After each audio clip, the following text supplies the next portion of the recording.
Today, I'm inspired by the fact that Donald Trump has started demolishing parts of the White House. A large portion of the East Wing has been demolished by bulldozer and backhoe in order to get ready for a $250 million ballroom that no one asked for.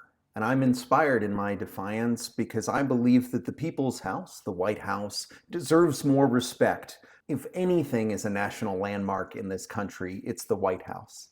And it should take more than a president wanting a new ballroom for demolition to start on that house. It is not a single president's White House. It is all of the presidents. It is all of ours. $250 million while the government is in shutdown, while we can't pay for healthcare subsidies, while we are defunding programs and firing many of the most experienced workers in the federal government, we are making the choice to use $250 million on a vanity project for President Donald Trump. And when I look at the photos of the destroyed East Wing, I think about the one and probably only time that I have ever been to the White House. I was invited by President Obama's education department in order to come and speak on technology in the classroom. Being inside of those hallowed halls, being in that place where so many incredible and weighty decisions have been made, it imparted to me just how important the building itself was. The way in which we represent ourselves to the world is embodied in that building. And a $200 million gold-laden ballroom is not how I want our country to be represented. I want it to be steeped in history. I want it to be that national landmark where all of these decisions are being made and not just entertaining Donald Trump's friends.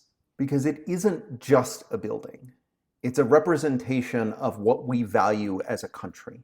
When a sitting president can claim that a $250 million destruction and construction project will not interfere with a national landmark, you have to understand that it's false. He didn't get approval from the American people. He didn't get approval from Congress. It is just him and his will, and that's not good enough for our country. We are distracted from and dismantling our own history by allowing a president to build whatever monstrosity he wants to because this week he has an idea about an ark, about a ballroom, or anything else that it is going to be a monument to him rather than to the nation. There is no way to spin this destruction to show it for anything other than a step backward for our country and a step forward towards totalitarianism. And the most common take that I've seen by everyday Americans posting on Reddit or Blue Sky is that this is a pretty good indication that Donald Trump does not believe that either he or his movement is headed anywhere besides the White House for the foreseeable future. Whether or not he actually believes that Trump 2028 is a realistic idea, that he could potentially have a third term, honestly doesn't matter. He believes that his ideas for the future are the ones that will win. And if we don't stop the destruction, if we don't stand in the way of the bulldozers that are getting rid of our history, we will only have ourselves to blame.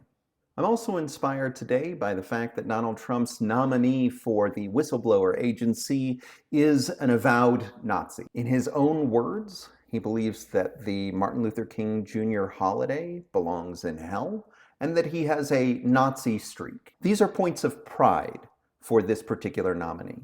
For a whistleblower agency, an agency that is meant to speak truth to power and to call people on when they have done something wrong, does not need someone who sympathizes with Nazis. It does not need someone who will rubber stamp totalitarian policies.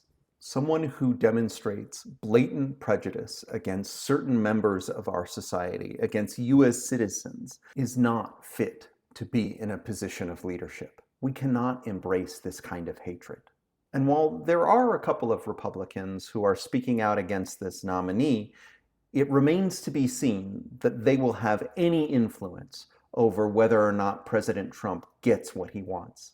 Because we've seen in this Congress that when push comes to shove, they do what he wants. It should not be a battle to get highly qualified individuals into Senate-confirmed positions. It should be the normal way that we do business. And the people that we have in positions of leadership must have integrity. They must have intelligence. And they must have the ability to know right from wrong. And finally, I'm inspired today by the fact that an appeals court has now said that Donald Trump can deploy troops to Portland, Oregon. I've spoken about this before, but using National Guard against US citizens in an effort to suppress dissent is authoritarian. It is fascist. Our government should be by the people, for the people, and yet the federal government is overriding the state government. The government that is closest to the people, who know what is going on in the city of Portland, are being told, no, you don't know what's going on. You cannot protect your citizens. We must be an occupying force in your city. And make no mistake, that is what is happening. When the National Guard is going to be deployed into a city that does not need or want them, they are an occupying force. As we saw over the weekend with the No Kings protest, there is no violence that is going on. There is no sustained, systemic, war-like environment that is happening in our cities.